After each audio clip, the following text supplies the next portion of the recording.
The other day, I had a client say, you know what, the job search process isn't fair. And I said, yeah, I agree with you. It's not a level playing field out there.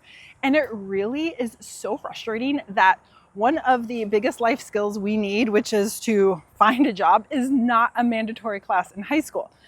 But it's not. So I decided, you know what, I'm going to spill all of the inside scoop on the job search process from my 20 years of working in HR. And these are the things that you need to know so you can get ahead of the majority of job seekers. And we're gonna start with applying. Now, there is a common misconception that the best way to find a job is just to apply more and more and more. And when you do that, you do apply more, but you also rise your level of frustration because generally it's not going to get you the results that you want. Now, a better way to do this is to network. And I know you're probably like, oh, I've heard this before, but hear me out. On the other side, that recruiter who is going through resumes, they have a huge stack. I'm talking hundreds, if not thousands of resumes that they're going through.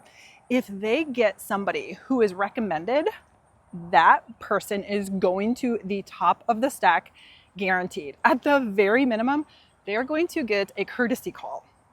But generally, if you are recommending somebody and they're an employee of the company, then you're going to trust them because they're not going to put their reputation on the line. So yes, it might be a little bit more annoying to network, but it is going to yield such better results.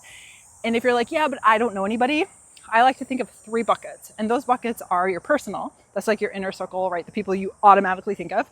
Then you have your professional. And I'm not talking about the people you work with right now. I'm talking about go back to like 2 jobs ago. Think about your former professors, think about mentors, people you volunteered with. Anybody who has any knowledge of you professionally, start reaching out to them. Also, this one is what a lot of people overlook, and it's community. I think this one is so huge because it is so massive, especially now with the internet and how we have access, to pretty much anybody at any time. So what I mean by community is if you're like in a mom's group and you're asking for advice like on diapers or the best daycare, why not use those same people to be like, hey, has anybody worked for this company? Can somebody give me some intel? I guarantee you, moms are like, heck yeah, we're gonna help. So yeah, those are the 3 buckets. They are personal, professional, and community. So applying, definitely use your networking skills, put them to use and apply that way. Much better results. Number 2 is AI. Look, AI is not going anywhere. Whether you love it or you hate it, you can use it to your advantage in your job search. And I don't mean just using it to write a cover letter for you. I'm talking about doing research on companies, understanding exactly what they're looking for and solving their pain point. Because at the end of the day, every job is to solve a problem, right? You need a receptionist because your problem is the phone keeps ringing. You need somebody to be a recruiter because your problem is people apply and you need somebody to screen them. Everything comes down to a problem. And your job is to figure out what that problem is and how you can solve that. And AI is a great starting point to say like researching companies, researching job descriptions, and that's just the starting point. From there, you can tell I'm getting out of breath. That was a little bit uphill. So with AI, it's also a tool that gives you speed. Here's what I mean by this. You see a job description and you're like, yes, this is a job that I would rock. Oh my gosh, I have to do my resume. And then you put it off, and before you know it, it's been a day, 2 days, and you're like, oh, well, I'm too late now, and you don't apply. With AI, you can leverage the ability to tailor your resume in minutes. Oh, and of course, if you're looking for a video, I got you covered there, so you can check out the link in the description below. But it is such a game changer because it takes away that pressure and that procrastination that we all have, and it allows you to apply in minutes rather than days. And it is important to apply sooner because if you are a recruiter and you get 50 resumes off the bat, 20 of them are awesome. Well, why would you keep looking at applications 50 through 100 or 100 through 200? You're not. You're going to concentrate on those 20 good applicants that you already have in front of you. And that's why you want to be speedy with your applying which is also why AI comes in handy. And not only is it used for tailoring resumes and researching, but interviewing, follow-up, there's so much. So if you are not taking advantage of AI in your job search, you should be. Also, another component that's not talked about that often is that there are differences in the companies that you apply to. There is a huge difference between applying for a small company and a large company. Now, I have worked for a 4-person small company before, and I've worked for a large Fortune 500 company at Expedia. And I've also worked for a medium-sized nonprofit. Every single one of those companies' hiring processes looked a little different. Expedia, they had a whole recruiting staff. That was their entire job, was to recruit for positions. The small company was very much like, oh, okay, somebody has to do some hiring. What do we do?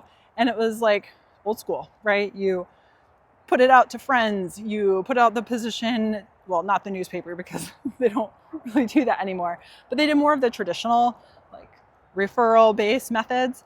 And the nonprofit, we actually did have an HR department.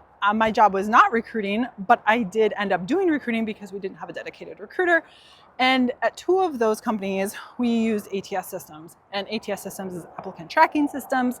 And I can do a whole other video about that, but it's gonna look different. And I say this because if you are looking for a position to gain skills, well, you're probably not going to want to apply to like a Fortune 500 company because they're already looking for people who have those skills.